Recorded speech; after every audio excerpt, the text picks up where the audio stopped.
देखिए, हम लोग YouTube पर आधुनिक भारत का इतिहास चल, इसका 2 क्लास आप लोग को राहुल सर @ पर अपलोडेड है वीडियो। जितने लोग नहीं जान रहे हैं उतने लोग को हम बता दें, राहुल सर @ ऑफिशियल पर चले जाइए। नया चैनल है, 2.1K का परिवार है आपका, और इस चैनल पर जब चल जाइएगा तो आपको मिलेगा विश्व का भूगोल, इसी पर आपको मिलेगा विश्व का इतिहास।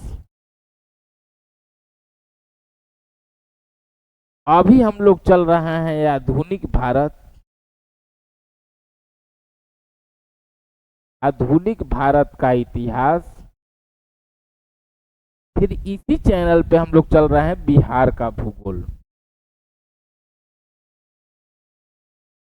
अब 2 मिनट समझिए, जितने भी आप परीक्षा देने वाले हैं उन सभी आगामी परीक्षाओं में आपका ये जो चैनल है राहुल सर का, ये चैनल आपका बहुत मदद करेगा आपके तैयारी में। और इस पर हम बताए हैं कि कई वीडियो विश्व भूगोल का भी उस पर अपलोडेड है। कई महादेशों को जो भी है, आपको ऑस्ट्रेलिया, दक्षिण अमेरिका, उत्तरी अमेरिका, यूरोप, ये सभी उस पर पढ़ाया जा चुका है।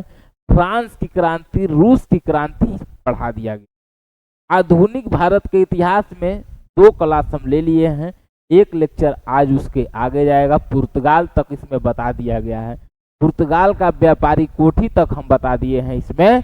अब इसके आगे हम लोग को देखना है विश्व के भूगोल। बिहार के भूगोल में हम लोग क्या क्या देखे हैं, तो बिहार के भूगोल में हम लोग बिहार के सभी जिलों को देखे हैं, बिहार के सभी परमंडल को देखे हैं। अब इसके आगे हम लोग नदी को भी देखे हैं। अब इसके आगे हम लोग ये दोनों सीरीज अभी चल रहा है, कंटिन्यू चल रहा है, बिहार का भूगोल और आधुनिक भारत का इतिहास। उम्मीद है कि आप लोग को इतना बात समझ में आ गई। चलिए अब हम आगे बात करते हैं, क्लास से रिलेटेड बात करते हैं। अब देखिए, अब पहले हम लोग पुर्तगाल पिछला क्लास में हम लोग देख लिए हैं, लेकिन बताइए कि पुर्तगाल कब थे? 1498। अच्छा, भारत में व्यापारिक केंद्र की बात अगर करिएगा, व्यापारिक केंद्र, व्यापारिक जिसे जो अपना बोले कि अब हमारा भारत के साथ व्यापार होगा, उसमें अगर व्यापारिक कोठी की बात करिएगा उसमें पुर्तगाल होंगे। पुर्तगाल के बाद 1600 में अंग्रेज होंगे, 1602 में डच होंगे, 1616 में कौन होंगे?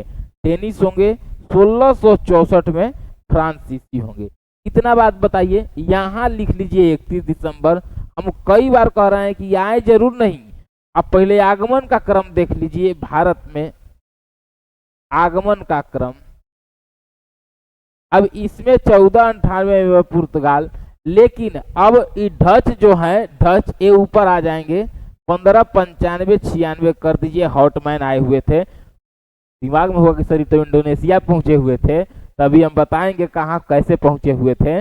अभी देखिए, तो ये पहले आए ना, फिर इसके बाद 1600 में इन लोग का व्यापारी कोठी है, 1616 में डेनिश है, 1664 में ये लोग हैं फ्रांसीसी। इतना बात तो आप समझ रहे हैं हमारी। अब इतना बात जब समझ रहे हैं तो आप हमको बस ये बताइए कि एक 3 गवर्नर पुर्तगाल में आए थे। एक गवर्नर कौन आए थे? पहला गवर्नर थे Francisco de Almeida. Francisco de Almeida. एक और गवर्नर हम बताए थे, कौन? अल्बुकर्क। अल्बुकर्क। एक और हम बताए थे Nuno da Cunha. Nuno da Cunha. पहले पुर्तगालियों का जो यहाँ भारत में जो अधिकार क्षेत्र था उसी को हम लोग कहते थे क्या? एस्तादो द इंडिया। एस्तादो द इंडिया। अब देखिए, इनके गवर्नर जो बन के आए, तो अगर आपसे पूछ दिया कि पहले गवर्नर पुर्तगाल के जो हम पहले क्लास में बताए हुए हैं, तो पुर्तगाल के गवर्नर प्रथम भारत में जो नियुक्त होके आए फ्रांसिस्को डी अल्मीडा। लेकिन आपसे पूछ सकता है कि इनको नियुक्त करने वाले राजा, रीजन कि उस समय अधिकतर देशों में राजतंत्र चलती थी। देखिएगा, क्या चलती थी? तो राजतंत्र चलती थी। तो जब राजतंत्र चलती थी तो हम बताए थे कि स्पेन के रानी इसाबेल और पुर्तगाल के राजा हेनरी द नेगुएटर, जब हेनरी द नेगुएटर तो लोगों के दिमाग में यही रहती है कि इसका मतलब होगा कि ये जो गवर्नर हैं इनको नियुक्त भी किए होंगे कौन? तो वही हेनरी द नेगुएटर। बात ध्यान से समझिए जा, हेनरी द नेगुएटर। लेकिन जब ये गवर्नर इनको जो नियुक्त किए, उनका नाम आप लोग को हम बताए थे, क्या नाम था उनका? मैनुअल प्रथम।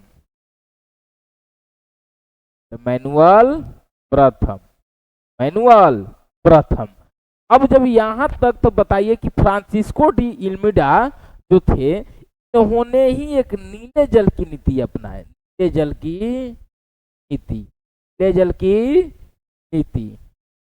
की नीति मतलब शांत जल की नीति भी लोग कहता है। नीले जल की नीति अर्थात समुद्र में अपना प्रभाव बढ़ाना। समझ गए? अब इनके बाद जो अल्बुकर्क आए, इनको पुर्तगाली साम्राज्य का भारत में वास्तविक संस्थापक कहते हैं, याद रखिएगा। ये लाजवाब क्वेश्चन है, वास्तविक संस्थापक। फ्रांसिस्को डी अल्मिडा को नीले जल की नीति लाने के लिए उनको जाना जाता है, लेकिन भारत में पुर्तगाली साम्राज्य के संस्थापक, वास्तविक संस्थापक इसी अल्बुकर्क को जाना जाता है। यही अल्बुकर्क जो थे गोवा को जीते, किसको हरा के? तब बीजापुर के शासक को हराए, बीजापुर शासक को हरा के, और एक गोवा पर अधिकार किए। ध्यान रखिएगा, गोवा पर अधिकार किए। उसके बाद इन्होंने ही भारत में भारतीय महिलाओं से शादी के लिए पुर्तगालियों को प्रेरित किए। बात ध्यान रखिएगा, भारतीय महिलाओं से शादी के लिए प्रेरित करने वाले पुर्तगाली गवर्नर का नाम अगर आपसे पूछ दिया तो आप क्या बताइएगा? अल्बुकर्क। भारत में पुर्तगाली साम्राज्य का वास्तविक संस्थापक अगर बात कर दिया तो भी क्या बताइएगा? अल्बुकर्क। क्या बताइएगा? अल्बुकर्क। उसके बाद नीनो डी कुन्हा के बारे में समझिए कि पहली बात कि सती प्रथा और ये अपना मुख्यालय, ये दो बातें इनके यहाँ से पूछ सकता है एग्जाम में आपको। तो पहली बात, गोवा जीते थे कौन? अल्बुकर्क। गोवा जीते कौन? अल्बुकर्क। लेकिन गोवा को ये मुख्यालय बनाए कौन? Nuno da Cunha. और अपने क्षेत्र में, यानी अपने अधिकार क्षेत्र में इन्होंने सती प्रथा पे रोक लगाया। बहुत लाजवाब क्वेश्चन है। ये पूरी तरीके से भारत में सती प्रथा पर रोक नहीं है। अभी जहां तक इनका अधिकार क्षेत्र है, कह सकते हैं कि एस्टाडो द इंडिया इनका जहां तक है, भारत में जहां इनका अधिकार है, जहां तक इनकी बातें चल रही हैं, वहां तक इन्होंने अपने साम्राज्य में सती प्रथा पे रोक लगाया। इतना बातें पुर्तगाली गवर्नर से आपको याद होना चाहिए। पुर्तगाली ईस्ट इंडिया कंपनी से इतनी बातें आपको याद रहना चाहिए। गवर्नर के बारे में इतनी बातें याद होनी चाहिए आपको। यहां तक बात समझ गए? अब आइए, अब हम लोग अब देखते हैं।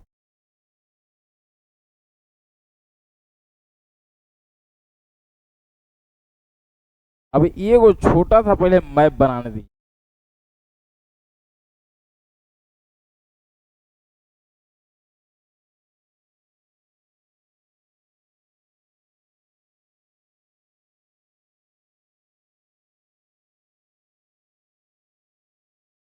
चलिए, मान लीजिए कि ये भारत है, मान लीजिए कि भारत है और ई वाला क्षेत्र जो है ये इंडोनेशिया है। अब 2 मिनट एकदम हमारी बात समझिएगा। ये है भारत और ये है इंडोनेशिया।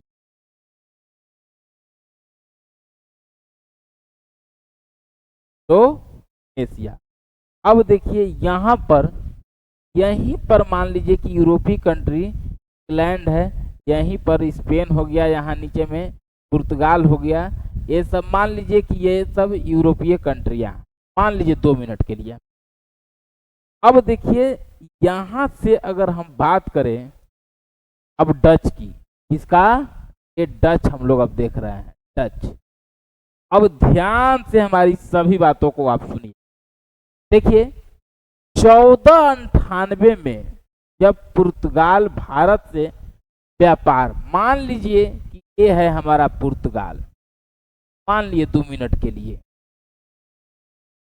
अगर पुर्तगाल उसको हम मान रहे हैं तो समझिए कि भारत से ये लोग यहाँ से आते थे लोग, और ये भारत से व्यापार करके अब फिर इधर जाते थे, और यहीं से पूरे यूरोप में सामान हर जगह पहुंचाया जाता था। अब 1581-82 से पहले इसी पुर्तगाल, स्पेन के ही साथ थे ये डच। समझिएगा अब डच। डच कहने का मतलब अगर वैसे नहीं समझ रहे हैं आप लोग तो समझिए, इतना ही समझिए हमारे बात को। डच मतलब होता है हॉलैंड। हॉलैंड नहीं समझ रहे हैं तो नीदरलैंड समझिए। बातें समझ रहे हैं? अब आइए, अब हुआ क्या कि पुर्तगाल भारत से सामान लेके जा रहे हैं, अर्थात मसाला या अन्य चीजें लेके जो जा रहे हैं वो सारी जगह बेच रहे हैं।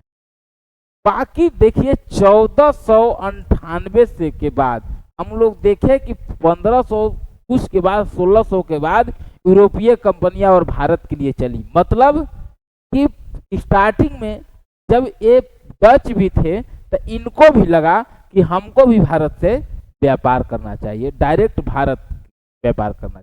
लेकिन हुआ क्या, इनको पता था कि इनके पास उतनी क्षमता नहीं है, उतनी आर्थिक स्थिति मजबूत नहीं है कि डायरेक्ट यहां से भारत आ सके। डच यानी हॉलैंड, नीदरलैंड। नीदरलैंड की राजधानी पता है?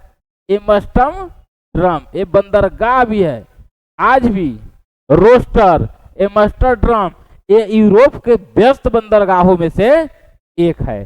समझ गए? अब जब हॉलैंड, डच भी सोच रहे थे कि हम भारत, पहले तो स्टार्टिंग में सोचबे नहीं करेंगे, उतना हाइये नहीं है, डच कहाँ भारत कहाँ, समझ गए? अब तो ये लोग क्या करते थे, यही पुर्तगाल का जो राजधानी है, पुर्तगाल का जो राजधानी है, राजधानी लिस्बन, ये लिस्बन से ही यहाँ से सामान, ये इंग्लैंड है, इंग्लिश चैनल से लेके आते थे अपने यहाँ, और यहीं से ये पूरे यूरोप में सप्लाई मारते थे। बात समझिएगा। जो भी मुनाफा होता था, जो भी, उससे ये अपना क्या मजबूत करते थे, तो ये नौसेना, जलयान।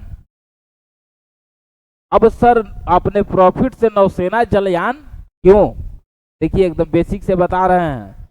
नौसेना और जलयान ये मजबूत करते थे, रीजन इनको पता था अगर हम यहाँ से डायरेक्ट अगर हम आएंगे इंडिया तो ये पुर्तगाली से लड़ना भी पड़ सकता है। और पुर्तगाल भारत से यहाँ से सामान क्यों ला रहा है, तो नौसेना उसका मजबूत है, इसी समझ आ रहा है क्यों नहीं कोई आ रहा था। अब ये जब अपने प्रॉफिट के पैसे से अपनी नौसेना और जलयान जब ये मजबूत कर रहे थे, जब मजबूत कब हो गए, अब इनको लगा 1595, कोई किताब में देखिएगा तो 1596 में यहीं से एक व्यक्ति डच के थे, डच के यही व्यक्ति थे हॉटमैन, और यही हॉटमैन यहाँ से चल दिए, अर्थात ये डच है और डच से चल दिए और यहीं पर आए इस तरह तो यहाँ पर जो केप ऑफ गुड जो दक्षिण अफ्रीका का जो क्षेत्र था, यहीं से इनका जहाज मिस किया और भाग जाए, इंडोनेशिया के सुमात्रा पहुंचे।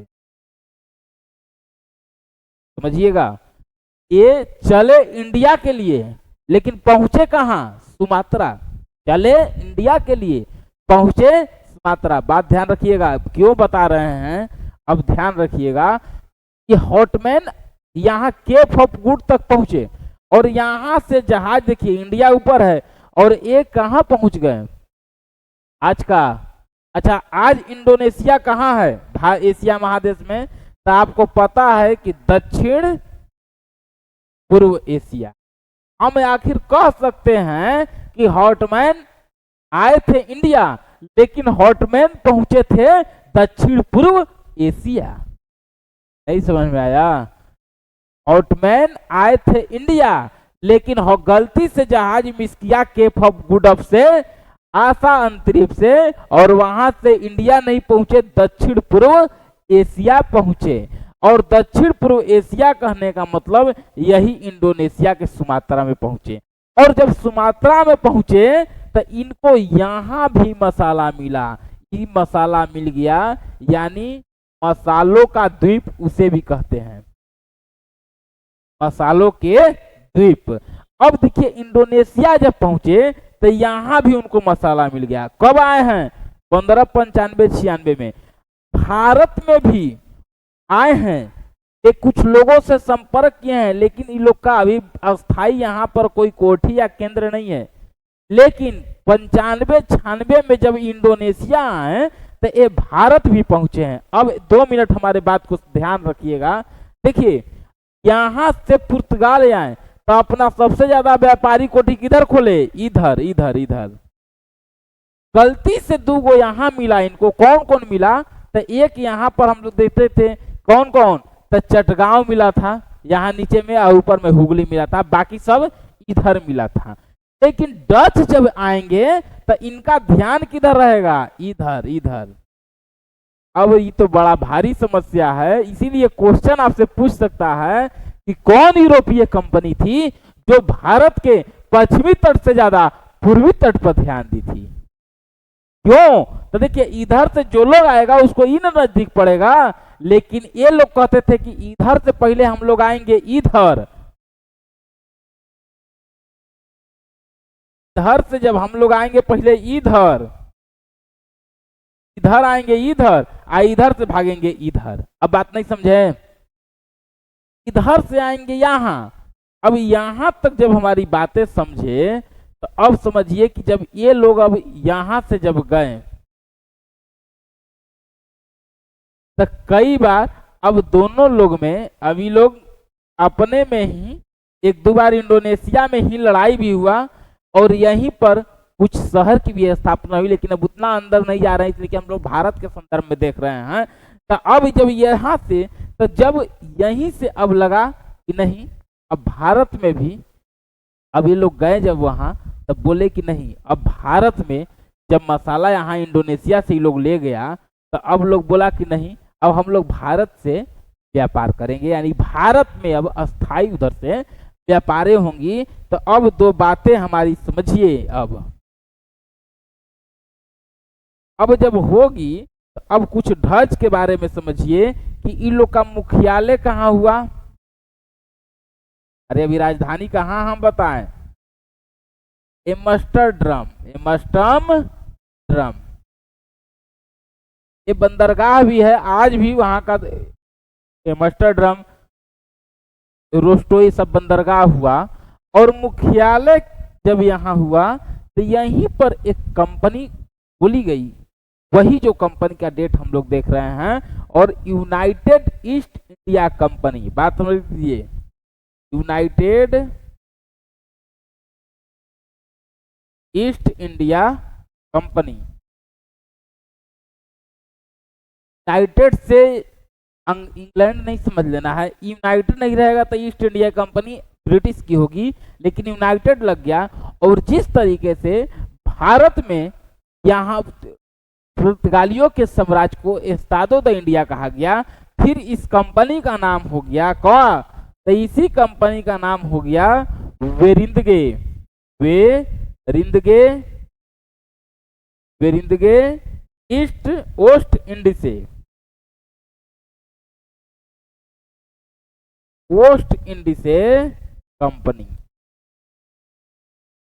और ये विश्व का, अब लोग बोला कि देखिए, इसलिए कि हम बताए ना कि ये लोग यहीं पर बेच के हिस्बन से ही सामान बेचते थे, उतना ही लोग का आर्थिक स्थिति मजबूत नहीं था, ये सामान बेच के अपना नौसेना जलयान ये सब मजबूत करते थे। तो उसके बाद हुआ क्या, ये लोग बोले कि कंपनी होगा, लेकिन हम आम लोगों को भी शेयर लगाने के लिए बोल रहे हैं, शेयर धारक, शेयर धारक आम लोग भी शेयर धारक लगाएगा, और शेयर धारक लगाएगा मतलब एम्स्टर्डम, एम्स्टर्डम एक्सचेंज जो शेयर मार्केट का होता है, विश्व का पहला है एम्स्टर्डम स्टॉक एक्सचेंज। आज भी देखिएगा, कब की हम बात कर रहे हैं, 1602 की बात कर रहे हैं, समझ गए। यहीं से शेयर धारक लोग सब लोग अपना अपना पैसा लगाया, और 200 वर्षों तक, अब समझिएगा 200 वर्षों तक इस कंपनी को बनाने में पैसा कितना लगा बता सकते हैं? तो याद रखिए, अगर पूछ दिया तब 65 लाख गिल्डर। अब गिल्डर, तो गिल्डर जैसे भारत की मुद्रा रुपया है, वैसे गिल्डर वहां नीदरलैंड की मुद्रा की नाम है। 65 लाख गिल्डर लगा के इस कंपनी की शुरुआत किया गया। अब इतना ही से आप समझिए कि ये अपने सभी शेयर धारकों को 18% मुनाफा देते रह गया लगभग 200 वर्षों तक। इतना बात पहले समझिएगा। शायद यह भी एक कारण हो सकती है इस कंपनी के डूबने का, समझिएगा बात को। इसलिए कि कंपनी चाहे प्रॉफिट में रहे या लॉस में, लेकिन ये 18% मुनाफा हमेशा अपने शेयर धारकों को देते रह गई है ये कंपनी। वेरिंदगे ईस्ट इंडिया, ईस्ट इंडिसे जो कंपनी है, ओस्ट इंडिसे यानी यूनाइटेड ईस्ट इंडिया कंपनी। समझ गए? इतना बात समझे कि नहीं एकदम? तो आपसे पूछ सकता है कि डच यानी यूनाइटेड वेरिंदगे ओस्ट इंडिसे कंपनी या यूनाइटेड ईस्ट इंडिया कंपनी का मुख्यालय एम्स्टर्डम याद रख। और ये सिर्फ कंपनी, जैसे पुर्तगाल की भी जो कंपनी थी, यहां भी समझिए 2 मिनट, पुर्तगाल की इस सरकार से इसको 21 वर्षों का एकाधिकार मिला। चाहिए व्यापार करिए, और 17 व्यक्तियों का समूह था, 17 व्यक्तियों का समूह। मतलब सर, तो 17 व्यक्ति कहने का मतलब कि जिस तरीके से हम लोग पुर्तगाली गवर्नर को देखें, Francisco de Almeida, Albuquerque, Nuno da Cunha, लेकिन यहाँ गवर्नर नहीं, यहाँ फैसला ये 17 व्यक्ति लेंगे। मतलब है कि यहाँ गवर्नर नहीं पढ़ना है, गवर्नर नहीं पढ़ना है। अब जब 17 व्यक्ति मिलकर फैसला लेंगे, और एकाधिकार यानी अर्ध सरकारी कंपनी है। अब समझिए कि पुर्तगाल भी सरकारी कंपनी नहीं था। अगर पूछ देगा कि यूरोप से आने वाली प्रथम सरकारी और सरकारी कंपनी, तो डच हो जाएगा, यानी वेरिंदगे या यूनाइटेड ईस्ट इंडिया कंपनी, वेरिंदगे वेस्ट इंडीज कंपनी।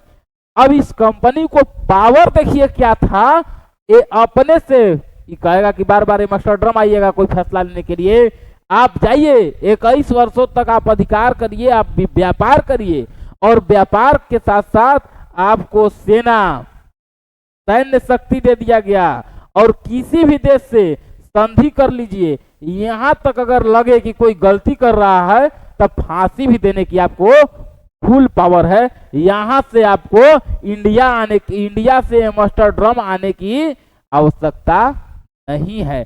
इस कंपनी को देखिए कितना पावर मिला है। इतना बात बताइए जितना समझे कि नहीं डच में। डच के बारे में, डच कहाँ के निवासी थे?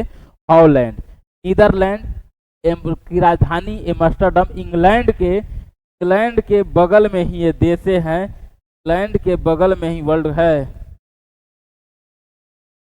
देखिए इंग्लैंड की कहाँ, आप देखिए नहीं रहा है, देखिए यहीं पर इंग्लैंड है जहां हम हाथ रख रहे हैं, यही है सब यूरोप कंट्री, और यहीं पर छुटका इंग्लैंड है, और यहीं पर बगल में नीदरलैंड है, वही को डच कह रहे हैं। और यही लोग यहाँ से आता था, कहाँ से, तो ये रसिया यूरोप, तो यहीं से ये लोग आता था व्यापार करने के लिए। पहले यहाँ केस ऑफ द्वीप, इंडिया यहाँ है, इंडोनेशिया देखिए यही यहाँ है जो हम अभी बात कर रहे थे। ये बात समझ गए। अब देखिए जब इतना बातें हम लोग समझ गए, तो अब बताइए, पहले इतना, अब इंडिया में आएंगे, पहले इतना बात देखिए। डच 1595, कोई बुक में 96 है, व्यक्ति हॉटमैन आए थे, जो आए थे इंडिया के लिए, लेकिन एक तरह से कह सकते हैं कि जहाज कांटा बदल दिया, पहुंच गए इंडोनेशिया। तो इंडोनेशिया भी पहुंचे तो यहाँ भी मसाला था, यानी मसालों का द्वीप इंडोनेशिया को भी कहते हैं हम लोग, कि जब सुमात्रा पहुंचे थे और वहां से इनको मसाला मिल गई। और एक क्वेश्चन हम बताएं कि जब इंडोनेशिया से ये भारत के में व्यापार करेंगे, तो ये पश्चिमी तट के द्वारा, पश्चिमी तट के तुलना में ये पूर्वी तट पर अधिक बल देंगे, पूर्वी तट पर अधिक बल देंगे। जब पूर्वी तट पे अधिक बल देंगे तो इनका अधिकतर अभी हम बताएंगे व्यापारी कोठी, तो वो किधर होगा, पूर्वी तट पर कि पश्चिमी तट पर, दोनों पर होगा, लेकिन पूर्वी तट पर ज्यादा होगा। अब बात यहां तक समझे। इनकी जो कंपनी की मुख्यालय है कहाँ है, एम्स्टर्डम था। एम्स्टर्डम में कंपनी बोला गया कि यही व्यापार करना है, तो वहीं पर एक कंपनी बनी, यूनाइटेड ईस्ट इंडिया कंपनी। और एक तरीके से वही जैसे अधिकार क्षेत्र भारत में एस्तादो द इंडिया पुर्तगालियों को कहा रहा था, उसी प्रकार फिर इनकी कंपनी वेरिंगदे ओस्ट इंडीसे कंपनी, इनका झंडा क्या है, झंडा वेरिंगदे ईस्ट इंडिया कंपनी का। तो आप समझ लीजिए कि ये वेरिंगदे, यही वेरिंगदे ईस्ट इंडिया कंपनी है, मतलब भी बना दीजिए, वेरिंगदे हो गया, ओस्ट बना दीजिए, 0 ओ लिख दीजिए, ओस्ट इसे हो गया, और सी से कंपनी हो गया, और ऊपर में एम्स्टर्डम हो गया। यही इन लोग का झंडा था। ये भी बातें याद में रखिएगा, जैसे कि कुछ भी कह सकता है क्वेश्चन में, झंडा के ये ऊपर था कि ये नीचे था, यो पूछ सकता है, सी दाहिने ओर था कि सी बाएं ओर था, ये भी पूछ सकता है। इसलिए इसको भी याद रखिएगा। और ये पहला कंपनी जिसको वहां की सरकार इसको एक पूरा विशेष पावर दी कि सैन्य शक्ति दी, यहाँ तक कि फांसी तक देने की शक्ति दी, किसी भी देश से संधि करना हो आप कर लीजिएगा। 21 वर्षों तक इन लोग को पूरी अधिकार दिया गया कि आप लोग अपने से फैसला कर लीजिएगा। यहाँ तक बात समझ गए। अब व्यापारिक कोठी की इनकी बात हम लोग अब भारत में करेंगे। इतना बात समझ गए? अरे इतना बात समझ गए कि नहीं समझे? अब मान लीजिए व्यापारिक कोठी की, तो एक और भारत बना देते हैं हम, एक और भारत बना देते हैं। सपोज करिए ये भारत हो गया पहला। अच्छा एक बात बताइए, पुर्तगाल 1503 में कोचीन में बनाए थे, और ये किधर बनाएंगे? ध्यान रखिए यहीं पर है इंडोनेशिया। तो हम बताए हैं कि इन्होंने पूर्वी तट पर जब पहला व्यापारी कोठी लोग का बना, तो भी पूर्वी तट पर ही ये लोग का बना। देखिए कहाँ बना, तो यही मान लीजिए कि ये मसूलीपट्टनम है, मसूलीपट्टनम। सर मसूलीपट्टनम का डेट बता सकते हैं? इस रीजन जैसे 1503 आपको पुर्तगाल का प्रथम व्यापारी कोठी था, जिसको एग्जामिनर पूछ सकता है, तो मसूलीपट्टनम का कितना था? तो मसूलीपट्टनम का था 1602 में आए थे ना, तो 1605। अब इनके बाद अगर हम लोग देखें तब फिर इनका एक कंपनी बनती है, कब? तो एक कंपनी यहाँ पर भी, एक कंपनी यहाँ पर भी, और ये दोनों कंपनी का नाम रखिए, एक यही है आपको पुलिकट, और पुलिकट के बाद एक बनाए यहीं पर नाजीपट्टनम, नाजीपट्टनम या नागपट्टनम।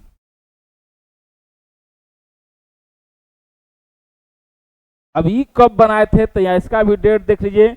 पुलिकट भी लोग का 16/5, तो 5 साल के बाद ये पुलिकट था, और इसी 5 साल के बाद था। इतना बातें समझ रहे हैं। के बाद इनका अब पूरब से अब आ गए किधर, अब पश्चिम के तरफ आ रहे हैं। उसके बाद सबसे व्यस्त मान लीजिए यहीं पर है सूरत।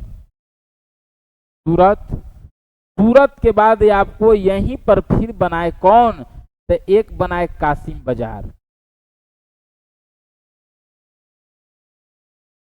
कासिम बाजार, काशी बाजार से ही पहले एक पिपली था। पिपली के बाद यहीं पर चिरसुन्ना चिनसुरा, और यही चिनसुरा बेदरा भी कह सकते हैं इसको। यही बेदरा का युद्ध आगे चल के अंग्रेजों से इनका होगा। ये सूरत है। फिर यहां पर ये बनाए पटना। अच्छा ये बताइए कि अब इसका डेट तो कम से कम याद रखिएगा। अगर ये यादों नहीं होगा तो इसमें कोई दिक्कत नहीं है, लेकिन ये तो एकदम में याद होना चाहिए। 16 दुना के 32। ये समझिए कि बीपीएससी में कई बार पूछ चुका है कि डचों का व्यापारिक कोठी 15 पटना में कब बना। समझ गए। अब जो आज जो पटना कॉलेज का बिल्डिंग जो देखते हैं, जो वहाँ गांधी मैदान के पास जो यहाँ डीएमएसडीओ जो रजिस्ट्री ऑफिस है, वो डच का व्यापारिक कोठी एक समय में हुआ करता था। अब 1600 के बाद अगर पिपली का बात करिएगा तो 1627 होगा। देखिए लीजिए, जब पटना देख लिए तो कासिम बाजार हिंट करिएगा। कासिम बाजार 1627 1632, ये 1650। चिनसुरा 3 साल के बाद चिनसुरा था 1653 में, और चिनसुरा के बाद ये सूरत छुटिए गया है 1616 में। देख लीजिएगा, डेट थोड़ा बहुत इधर उधर अगर होगा तो ओरिएंटेड बुक से लिखा गया है ठीक ना, थोड़ा सा देख लीजिएगा। ऐसे तो सब सही लिखा हुआ है। अब देखिए, हमको ये सब डेट फेट से मतलब ज्यादा नहीं है, हमको मतलब है ई डेट से। ई डेट से ई तो समझिए कि 1 2 3 4 5 6 7 8 9 10 11 12। अब समझिए कितना स्टार है। इतना इम्पोर्टेंट है ये पटना। देखिए कब स्टार हम लगाए हुए हैं अभी। ये बात बताइए कि इतना बात आप अभी तक हमारा समझे कि नहीं। इतना बातें एक बार अगर हम लोग इस पर क्या करते, यही पर्दा लगाते। अब देखिए, अब पहला व्यापारी कोठी बताइए, पहला व्यापारी कोठी कहाँ है। पहला मसूली पटना। डचों की व्यापारी कोठी का क्रम अगर आपसे पूछ दिया तो 1600 कब 1605 में मसूली पटनम, फिर आपको पुलिकट, नाजीपट्टनम या नागपट्टनम, फिर सूरत, कासिम बाजार, पटना, पिपली, चिरसुन्ना, चिनसुरा। अब यही के बाद अभी आप लोग थोड़ा सा और हम लोग देखते। अब देखिए, अब जो हम लोग पुलिकट ये देख रहे हैं, पुलिकट, ई पुलिकट, यही पुलिकट में इन लोग ने, यही इनका एक तरह से यही पुलिकट में स्वर्ण सिक्का यानी टकसाल स्थापित करते थे। और यही पर टकसाल, यहाँ पर देखिए ना पुलिकट लिखते हैं। पुलिकट एक तरह से पुलिकट में ही इन लोग का टकसाल स्थापित था, और टकसाल में उन्होंने स्वर्ण सिक्का जारी किया, स्वर्ण सिक्का जारी किया। और आप विश्वास मानिए कि ये सभी ईसाई हैं, सभी ईसाई हैं। लेकिन जब यहाँ पर पुलिकट में जब यहाँ पर स्वर्ण सिक्का जारी किया तो इन लोग को पता था कि कहीं हो सके भारतीय हमारा सिक्का नहीं ले। अब सिक्का क्यों टकसाल स्थापित किया था लोग, अभी हम बताएं कि सरकारी कंपनी वहां से पावर 21 साल के लिए मिला है। जब फांसी देने का पावर है उसके अंदर, तब इतना ही से बात समझिए कि वो क्या क्या नीतियां नहीं अपना सकता है। अब ये बात समझ गए। अब यहां से जब टकसाल, तो एक बहुत लाजवाब क्वेश्चन आपसे पूछ सकता है कि स्वर्ण सिक्का पर ईसाई होते हुए भी भारतीय देवता का फोटो इनके सिक्का पर था, ये आपसे क्वेश्चन पूछ सकता है। और किनका फोटो था? तब वेंकटेश्वर, वेंकटेश्वर, वेंकटेश्वर हम किसको कह रहे हैं? तो बस भगवान विष्णु को, विष्णु भगवान को। अब समझिए कि ये लोग ईसाई होते हुए भी इन लोग के सिक्का पर विष्णु भगवान का फोटो है। क्यों फोटो है अभी हम बताएं। ईसाई भगवान का फोटो रहेगा, ये पता था कि अगर हम सिक्का जारी करेंगे तो मनो होगा फेंकने का, तब वेंकटेश्वर भगवान नजर आएंगे तो लोग फेंकेगा नहीं, संभाल के रख। ये बात समझ गए? ये व्यापारी कोठी समझ गए आप लोग?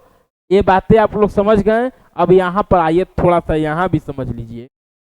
आइए देखिए, यही डच निवासी कहाँ के हैं? तो हॉलैंड। हॉलैंड का मतलब यही है नीदरलैंड, नीदरलैंड। अब नीदरलैंड हम कह रहे हैं तो यही नीदरलैंड जब हो गया तो यही 1595 में यही 96 करिए आउटमैन आए हुए थे। कहाँ पहुंचे? तो ये इंडोनेशिया पहुंचे। भारत आए थे तो जी आए हुए हैं, लेकिन ये पहले इंडोनेशिया गए हैं। और 1602 में फिर यूनाइटेड ईस्ट इंडिया कंपनी की शुरुआत होती है। यही देखिए वेरिंगदे वेस्ट इंडीज से कंपनी, इसका हम झंडा बताएं कि वेरिंगदे भी वेस्ट इंडीज से, सी माने कंपनी, आए है एम्स्टर्डम। ये बात समझ गए? देखिए संसद में पारित हुआ, 21 वर्ष का एकाधिकार मिला, 17 व्यक्तियों का समूह था। ये बात हम अभी आपको बताए थे। और ये अपने भारत में पूर्वी तट पे अधिक बल दिए। और सूती वस्त्र, देखिए जब ये लोग इंडोनेशिया जब पहुंच गए, यहाँ जब इंडोनेशिया, तो इंडोनेशिया से तो इनको मसाला मिलिए जा रहा था। भारत से यूरोप ले गए सूती वस्त्र, सूती वस्त्र। यही जो पटना है, कहाँ है पटना जी? ये जो पटना है, तो इस पटना से ही ये लोग सोरा लेके जाते थे। सोरा, सोरा मतलब क्या सर? तो सोरा मतलब बारूद बनाने के लिए इस सोरा का उपयोग किया था। पड़ाका वड़ाका बनाया जाता है। इस सोरा बिहार नमकीन मिट्टी में ही अधिकतर पाए जाते थे। और इस सोरा यहाँ से लोग ले जाता था यूरोप के लिए। तो ठीक उसी प्रकार से तो सूती वस्त्र का निर्यात के लिए ये लोग माने यूरोप में भारत का ये लोग, इनको आप कह सकते हैं कि सूती वस्त्र का निर्यात के लिए ये लोग जाने गए। अब देखिए 2-3 बातें और यहीं पर समझ लीजिए। एक कोलोचर का युद्ध हुआ, यहीं पर समझ लीजिए। कोलोचर का युद्ध हुआ और मार्तंड त्रावणकोर के राजा, अब देखिए त्रावणकोर के राजा, अब देखिए एक व्यापारी कोठी आप लोग को हम नहीं बताए, वहां नहीं लिखे क्या, देखे देखिए यहाँ सूरत के बाद सबसे लास्ट में जो यहाँ पर इन लोग का कहाँ पर, यहाँ पर कोचिन भी लास्ट में हुआ, क्योंकि पुर्तगाली ऊपर चले गए थे। तो कोचिन भी 1663 में ये किसके है? डचों के प्रभाव में है। देखिए इतना व्यापारी कोठी। और यहीं पर यही कोलोचर का युद्ध है कि यहीं पर एक कोचिन में ही यहाँ त्रावणकोर के राजा हैं, इधर हटाने दीजिए, त्रावणकोर के राजा, त्रावणकोर राजा मार्तंड वर्मा, इनसे युद्ध होती है और डचों से कोचिन छीन ली। अब समझिएगा, डच से कोचिन छीना गया। अब इनके बाद अब यही जो चिनसुर्रा बेदरा देख रहे हैं, तब बेदरा का फिर बाद में युद्ध होती है, बेदरा युद्ध। तब बेदरा युद्ध किसके बीच में हुआ? तो ये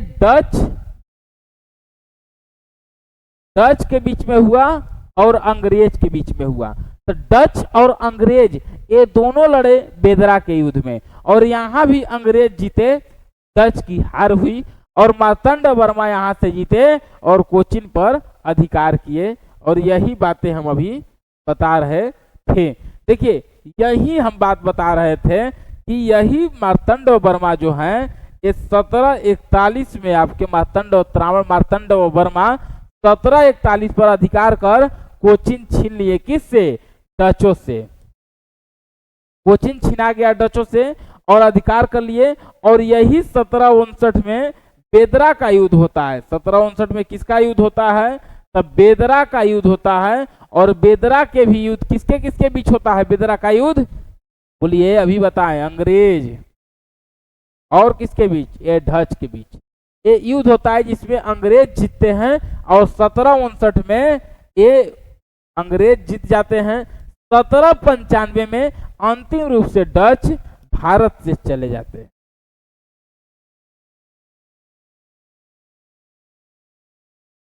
देखिए, सभी एग्जामों के दृष्टिकोण से कम इतना बातें तो याद होना चाहिए जितना हम अभी बताएं आपको। अब इतना बातें आपको ध्यान है कि नहीं है बताइए। इसमें हम क्या बोले कि डच की राजधानी यानी नीदरलैंड की राजधानी एम्स्टर्डम, रोस्ट्रो, आज भी ये सब एम्स्टर्डम, ये सब बंदरगाह यूरोप का एक तरह से कह सकते हैं तो बहुत व्यस्त बंदरगाह माना जाता है।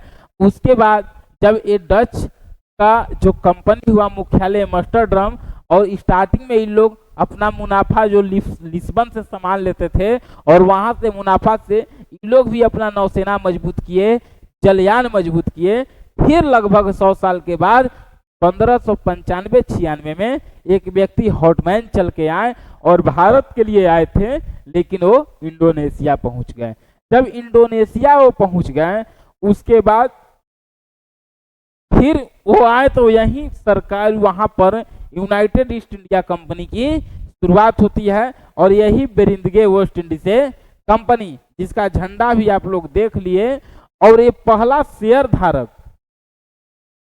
धारक और 200 वर्षों तक, ये हम बताएं ना अभी कि ये कंपनी का प्रॉफिट हो रहा है कि नहीं हो रहा है, लेकिन इनके जो शेयर धारक हैं उनको लगभग 18% एक कंपनी हमेशा देते रह गई है। कौन? बेरिंदगे वेस्ट इंडीज से कंपनी अपने धारकों को इतना मुनाफा ये 18% हमेशा देते रह गई है। अब यहीं से हम लोग देखें, इन लोग के पास गवर्नर नहीं थे, 17 व्यक्तियों का समूह था।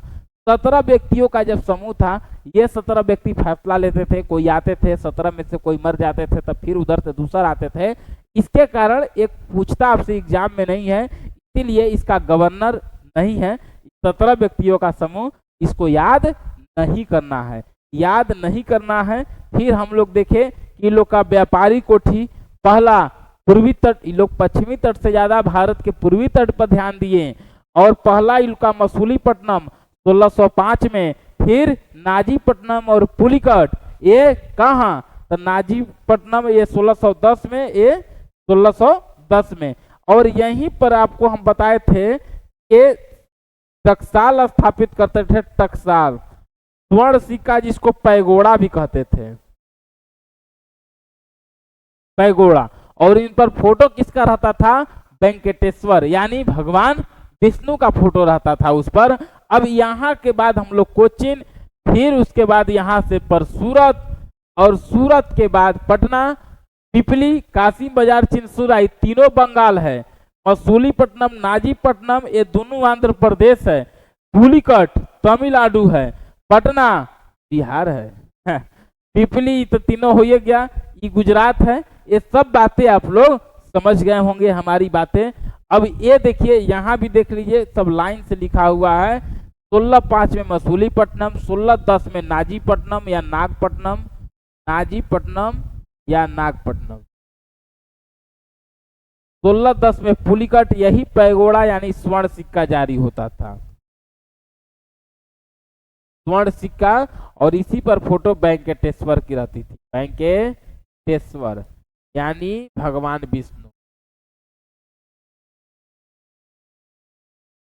अब उसके बाद 1616 में देखिए सूरत, 1627 में पिपली, 1632 में पटना, 1650 में कासिम बाजार, 1653 में चिंसुरा, 1663 में कोचिन।